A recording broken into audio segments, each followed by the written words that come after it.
আমরা অনেকেই জানি না ইসলামী আন্দোলন বাংলাদেশ বিশ্বাস করে শুধু দেশ, দল এবং নেতা পরিবর্তনের মাধ্যমে দেশে শান্তি আসতে পারে না। এ দেশ বারবার পরিবর্তন হয়েছে। এদেশের একসময় শাসক ছিলাম আমরা। পাক ভারত উপমহাদেশ যখন ছিল 750 বছর পর্যন্ত পাক ভারত উপমহাদেশের শাসক ছিল মুসলমান। কিছু মুনাফিকের কারণে ব্রিটিশ 200 বছর এদের শোষণ করেছে। আবার ব্রিটিশদের বিরুদ্ধে প্রথম আন্দোলনের সূচনা করেছিল মুসলমান। আপনারা অনেকেই জানেন না, 1803 ঈসাই সালে যখন দিল্লি দখল করে জাফরের থেকে, সেই সময়তেই শাহ ওলিউল্লাহ মুহাদ্দিস দেহলভী রহমতুল্লাহ আলাইহির বড় সন্তান শাহ আব্দুল আজিজ সাহেব রহমতুল্লাহ আলাইহি ঘোষণা দিয়েছিলেন, আজকের থেকে পাক ভারত উপমহাদেশ দারুল ইসলাম না দারুল হরব। ওই 1803 ঈসাই সালই ব্রিটিশ হটাও আন্দোলনের সূচনা হয়েছিল। এই দেওবন্দের সন্তানরা ব্রিটিশ হটাও আন্দোলনে কি পরিমাণ জীবন দিয়েছে অগণিত। 80,000 আলম জীবন দিয়েছিল। আপনারা জানেন 1857 ঈসাই সালে যে আজাদি আন্দোলন সিপাহী বিপ্লবের সূচনা হয়েছিল, সেই সিপাহী বিপ্লবের আজাদি আন্দোলনের নেতা ছিলেন হাজী ইমদাদুল্লাহ মুহাজির মক্কি রহমতুল্লাহ আলাইহি। প্রধান বিচারপতি ছিলেন রশিদ আহমদ গঙ্গুহি রহমতুল্লাহ আলাইহি। সেনাপতি ছিলেন কাসেম নানদুর রহমতুল্লাহ আলাইহি। চাকরি চর থেকে শুরু করে খায়বার পর্যন্ত এমন কোনো গাছ ছিল না যে গাছের মধ্যে একজন আলেমকে ফাঁসিতে ঝুলানো হয়নি। হাজারো জীবনের বিনিময় আমরা ব্রিটিশ থেকে দেশকে মুক্ত করেছিলাম। ভেবেছিলাম এবার আমরা শান্তি পাবো, মুক্তি পাবো, বৈষম্য দূর হবে। কিন্তু ভারতবর্ষের সংখ্যাগরিষ্ঠ মানুষগুলি মুসলমানদের সাথে বৈষম্য করছে, তাদের অধিকার রক্ষা করছে না, সাম্প্রদায়িকতা সৃষ্টি করেছে। মুসলমানরা চিন্তা করছে মুসলমানদের জন্য আলাদা ভূমির প্রয়োজন, যদি আলাদা ভূখণ্ড করতে পারি তাহলে মুসলমান শান্তি পাবে, মুক্তি পাবে, বৈষম্য দূর হবে। আবার মুসলমান 47 আন্দোলন করে পাকিস্তান নামে একটা দেশ গড়ছে, যেই পাকিস্তানের দুইটা অংশ, পশ্চিম পাকিস্তান, পূর্ব পাকিস্তান। পশ্চিম পাকিস্তান এবং পূর্ব পাকিস্তানের মধ্যে ব্যবধান 1700 কিলোমিটার। 1700 কিলোমিটার দূরত্বে দুইটা দেশ একই নামে ভারত থেকে আলাদা হওয়ার পিছনে কারণটা কি ছিল, এইটাই আমার মূল কথা।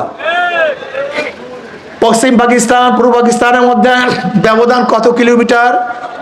প্রায় 1700 কিলোমিটার দূরে। ভারত থেকে কেন আলাদা হয়েছিল?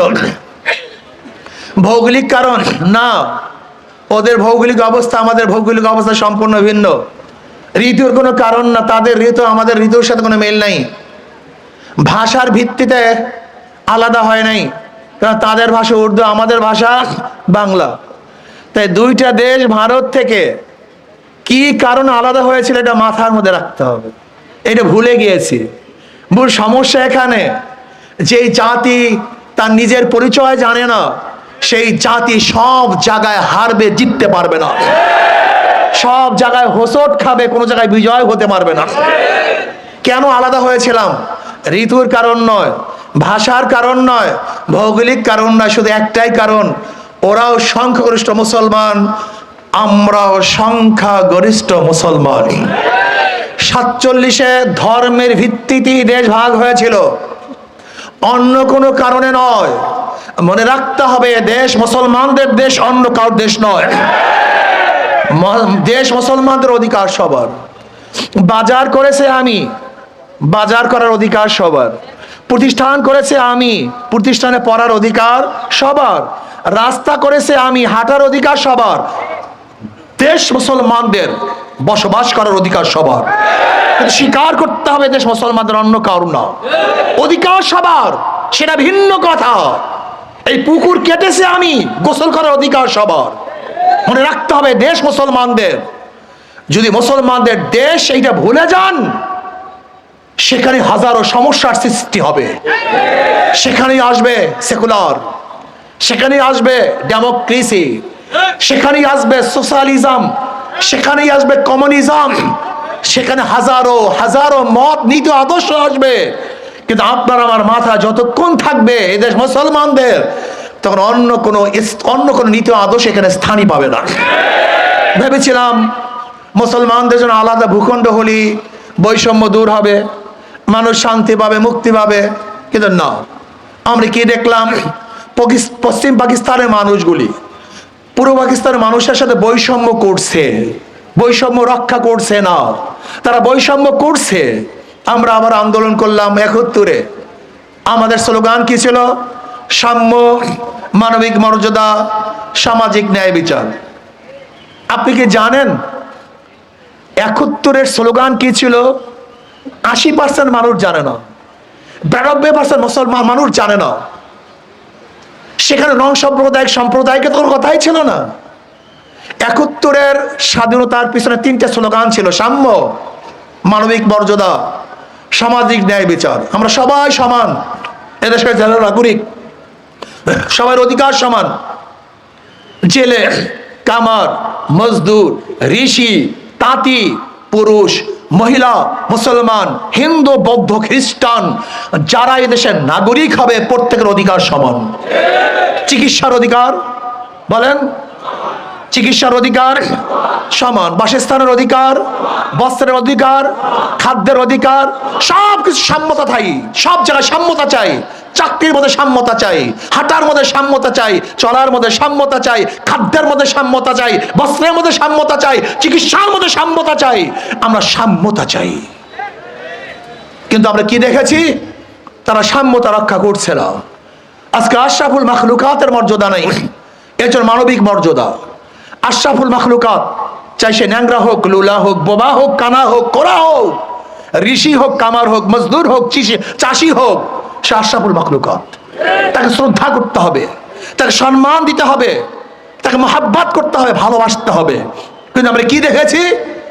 আজকে আমাদের মাথার ঘাম পায়ে ফেলানো টাকা দিয়ে যে অফিসারদেরকে পালতেছি, যে চাকুরিজীবীদেরকে পালতেছি, সেখানে বাংলাদেশের নাগরিকরা ঢুকলে অফিসের মধ্যে মনে হয় যেন কুকুর ঢুকেছে, কুকুরের শ্রদ্ধা সম্মান আছে, আশরাফুল মাখলুকাতের শ্রদ্ধা সম্মান নাই।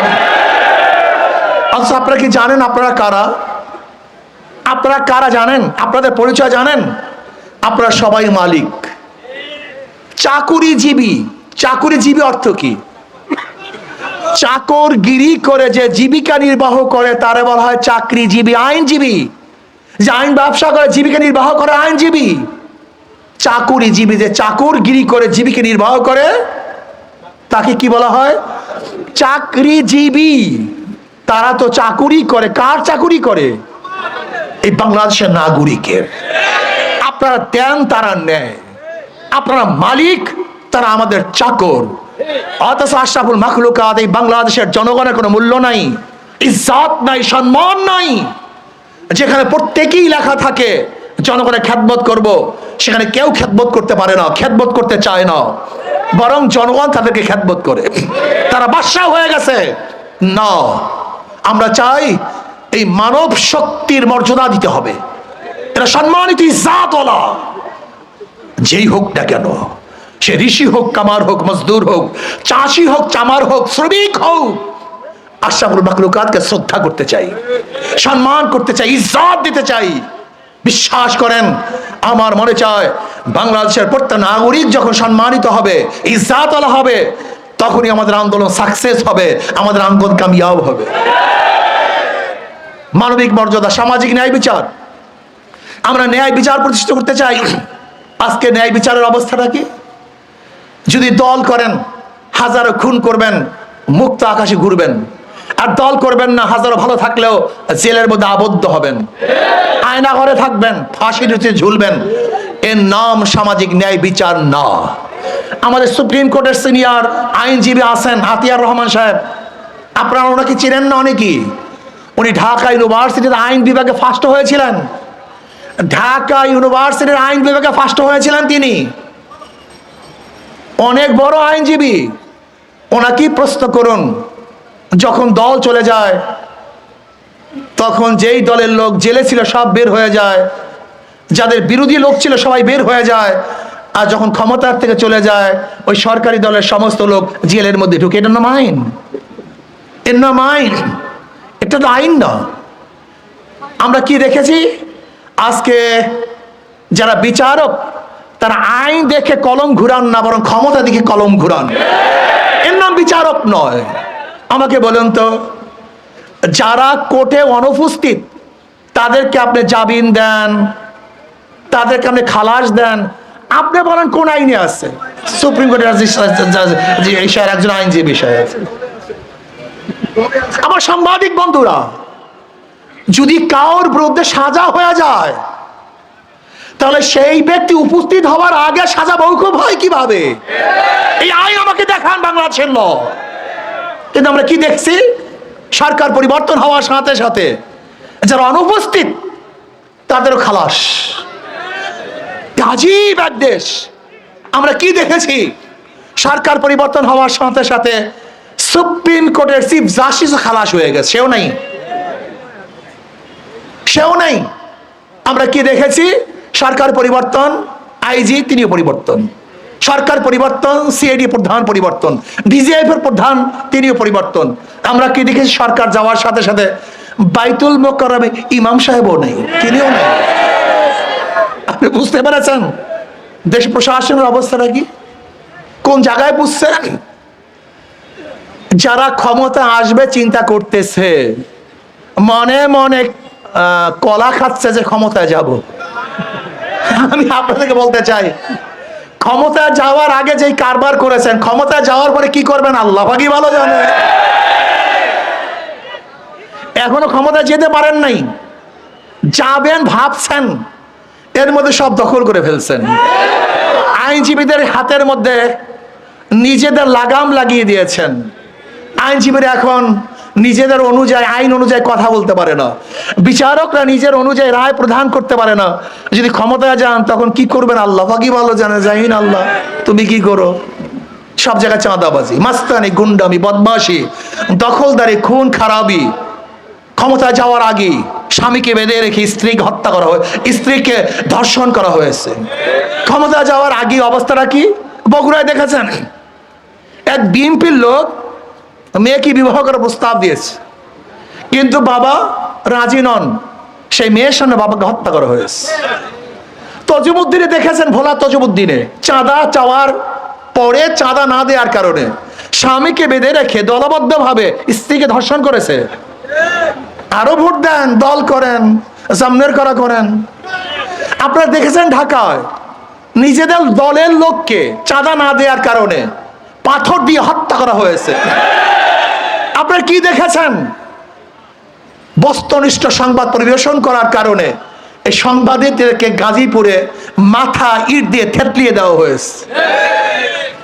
কয়েকদিন আগে দেখেছেন বিভিন্ন জায়গায় সাংবাদিক অ্যাসাল্ট করা হয়েছে। সত্য কথা কেন বলো? আমি চুরি করব, চাঁদাবাজি করব, বলবা কেন?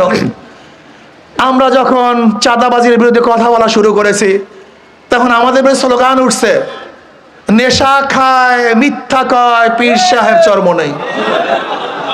কোথায় নেশা খেলাম? কি মিথ্যা বললাম? একটা প্রমাণ দেখিয়ে দাও। একটা, দুইটা না। চরমনায় পীর সাহেব স্টেজে বসে মিথ্যা কথা বলছে, একটা প্রমাণ দেখিয়ে দাও। যে চরমনায় পীর সাহেবের কাছে এসে হাজারো নেশাখোর তারা নেশা ছেড়ে দিয়েছে, হাজারো গাঁজাখোর কলকে ভেঙে ফেলেছে, হাজারো মদখোর মদের পিতা বোতলকে ভেঙে চুরমার করে ফেলেছে, হাজারো গুন্ডা বদমাশ ডাকাতরা আল্লাহর ওলি হয়ে গেছে।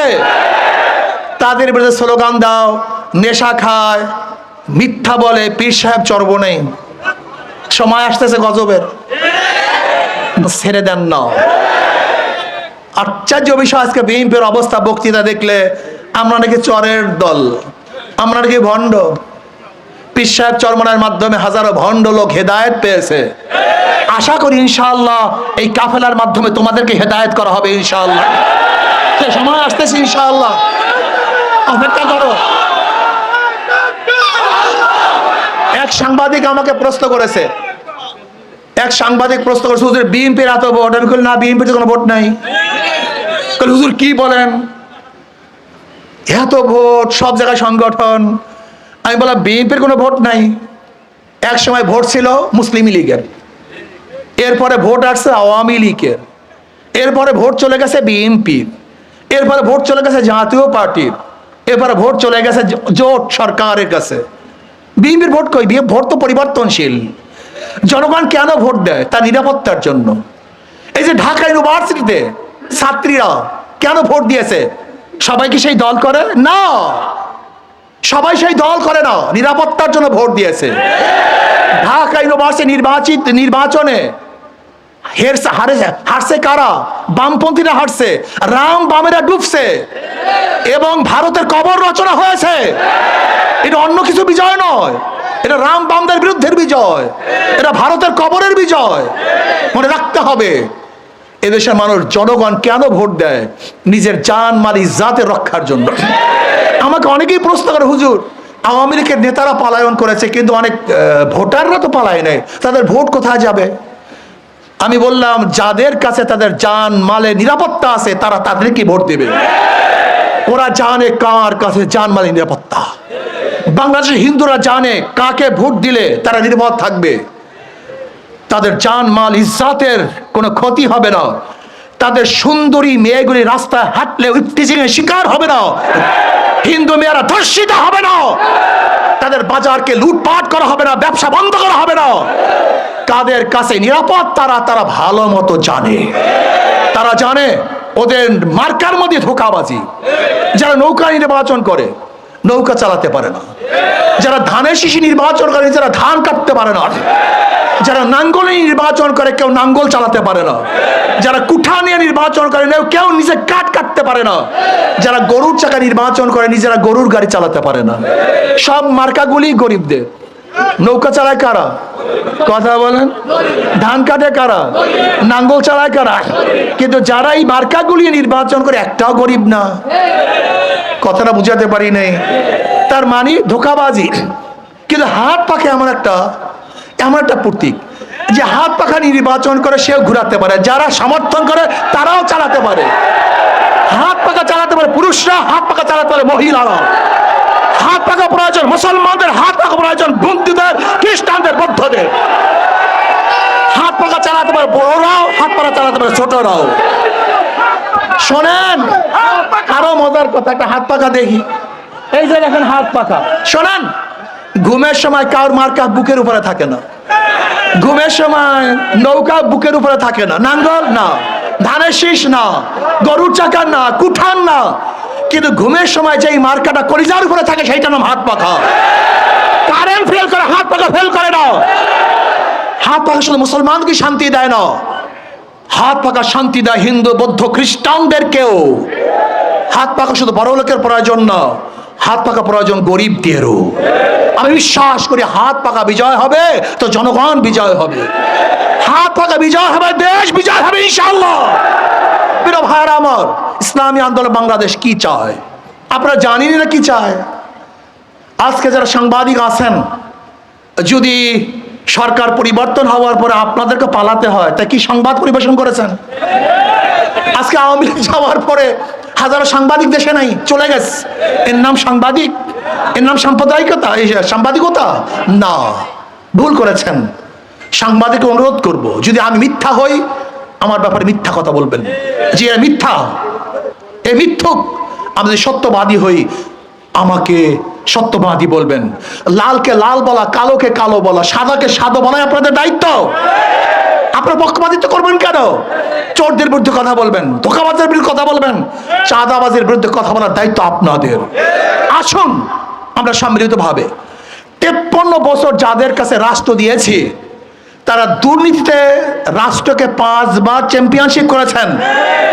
বিএনপির এখন স্লোগান কি? জিয়াউর রহমান সাহেব এইটা করছে, জিয়াউর রহমান সাহেব এইটা করছে। আচ্ছা বলেন তো, জিয়াউর রহমান সাহেবের আদর্শের বুলি দিয়ে, এই বক্তৃতা দিয়ে সত্তা সাহেবকে ক্ষমতা আসছিল না? কিন্তু সে কে করেছে? জিয়াউর রহমান সাহেব এইটা করছে, সেইটা করেছে। 91-তে এই স্লোগানের মাধ্যমে খালেদা ক্ষমতায় আসে নাই। সে কি করেছে? জিয়াউর রহমান সাহেব এইটা করছে। তার আদর্শ দিয়ে 2001-এ বিএনপি ক্ষমতায় ছিল না? তারা কি করেছে? হ্যাঁ, কি করেছে আমরা জানি। এই বিএনপি 91 থেকে 2001 পর্যন্ত, 2006 পর্যন্ত দেশকে দুর্নীতিতে 5 বার চ্যাম্পিয়ন করছে। কয়বার? 1-2 বার না, গোটা বিশ্বের মধ্যে দুর্নীতিতে 5 বার চ্যাম্পিয়নশিপ করছে বিএনপি। আর আগামীতে যদি আল্লাহ না করুক, জানি না, আমার বিশ্বাস হয় না জনগণ তাদেরকে ভোট দিবে। কোন চাঁদাবাজ, গুন্ডা, বদমাশ, মাস্তান এবং ধর্ষককে জনগণ ভোট দিবে আমার বিশ্বাস হয় না। যাদের মাথার মধ্যে ঘিলু আছে, যাদের মাথার মধ্যে ঘিলু নাই, আরে পাগল তো যা ইচ্ছে তাই করতে পারে, সেটা ভিন্ন কথা। কিন্তু যাদের বিবেক আছে, বুদ্ধি আছে, চক্ষু আছে, তারা কোনো অবস্থাতেই, যারা ক্ষমতায় যায় নাই সেই অবস্থায় এই যদি যায়, এই দোকান খুলতে পারবেন না, আল্লাহর বন্দা ব্যবসা করতে পারবেন না, ধারণা করি আল্লাহ না করে সুন্দর মেয়েরা রাস্তায় হাঁটতে পারবেন না। আর হিন্দুদের অবস্থা কি হয় আল্লাহ কি বলা জানে, জানি না। আসুন না, জীবন বড় ওদেরকে পরীক্ষা করেছেন, একটা বার ইসলামকে পরীক্ষা করুন। কয়টা বার? মাত্র একটা বার। অনুরোধ করছে 2 হাত জোর করে। ওদেরকে বারবার পরীক্ষা করেছেন, বারবার ফেল করেছে, আবার পরীক্ষা করেছেন, আবার ফেল করেছে। ওদেরকে বার জিয়াউর রহমান সাহেব পরীক্ষা করেছেন, সত্তার সাহেবকে পরীক্ষা করেছেন, খালেদা জিয়াকে পরীক্ষা করেছেন 2 বার 3 বার। কয়বার? 15 ফেব্রুয়ারি এক নির্বাচন হয়েছিল 96-তে, সেখানেও কিন্তু খালেদা জিয়া প্রধানমন্ত্রী হয়েছিল। খালেদা জিয়া এট এ টাইম 3 বার প্রধানমন্ত্রী ছিলেন, 91 থেকে 96, 15 ফেব্রুয়ারি নির্বাচনেও এককভাবে নির্বাচন করে মাত্র 16 দিনের জন্য প্রধানমন্ত্রী ছিলেন। তা আপনারা জানেন না, বুঝলা গেছেন তো সব। বাঙালি গোষ্ঠীর ভোলার স্মৃতি শক্তি 40 দিন। এই যে আওয়ামী লীগ যা কিছু ঠ্যাঙ্গাইছে 40 দিন পর সব ভুলে যাবে, কোনো টেনশন নেই, এটাই ফেরেস্তা।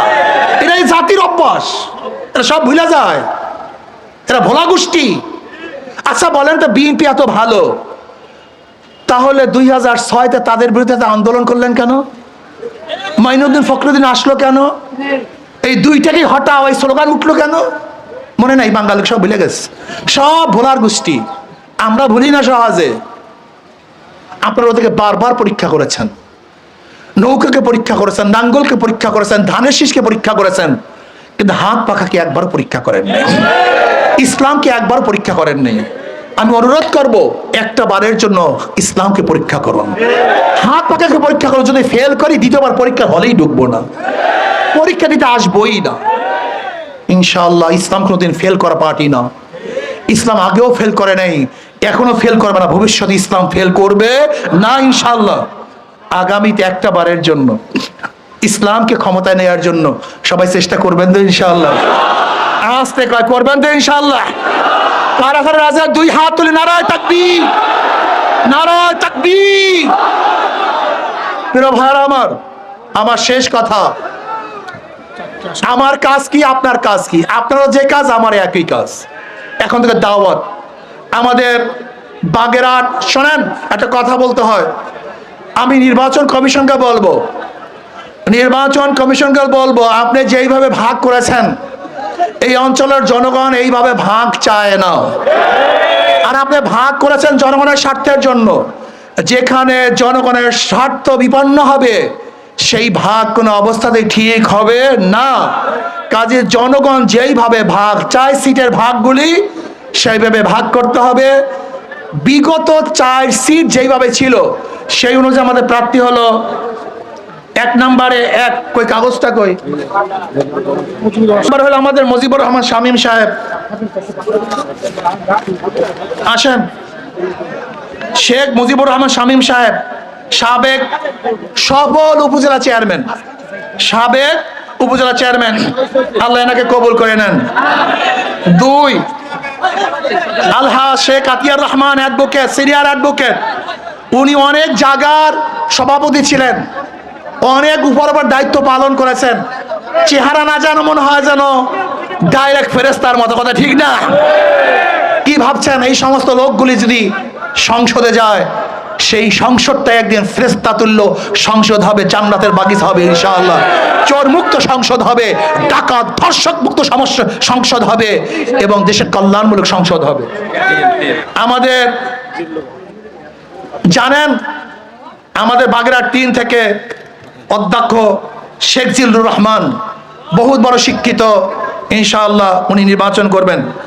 আর বাগড়া চাঁদ থেকে আমাদের জনপ্রিয় বক্তা, সবাই তাকে চেনেন, হযরত মাওলানা ওমর ফারুক নূরী সাহেব, আল্লাহ সবাইকে কবুল করে নেন।